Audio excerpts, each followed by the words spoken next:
ഒക്കെ വെച്ച് കഴിക്കാൻ നല്ലതാ. അപ്പൊ നമ്മുടെ പയറ് കഴിക്കുന്നതിന്റെ ഗുണങ്ങളൊന്നും ഞാൻ പറയേണ്ട ആവശ്യമില്ല അല്ലേ. കേട്ടാ, ഇത് ഒരെണ്ണത്തിൽ തന്നെ നിറയുണ്ട് കേട്ടോ. ഇത് വളർന്നു വന്നതേ ഉള്ളൂ. ആദ്യത്തെ ഇതാണ്, ആദ്യമായിട്ട് കാച്ചതാണ് കേട്ടോ. കണ്ട കണ്ടാ, ഇത് പാകമായെന്ന് തോന്നുന്നു അല്ലേ, തോരൻ വെക്കാനായിട്ട്. അപ്പൊ എന്തായാലും നാളെ തോരൻ വെക്കാനായിട്ട് ഇത് പറിക്കാം.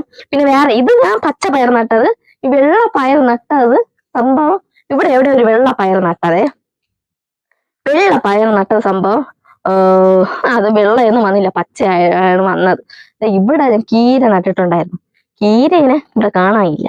നമ്മളറിയാതെ കോഴി ഇതിന്റെ മണ്ടേ കൂടെ പറന്ന് കോഴി തിന്നുകൊണ്ട് പോയോ ഒരു ഉറുമ്പ് കൊണ്ടുപോയോ എന്നൊന്നും അറിഞ്ഞൂടാ. എന്തായാലും മുളകിട്ടപ്പോ മുളകൊക്കെ മുളച്ചു വന്നിട്ടുണ്ട്, കീര കാണാനില്ല.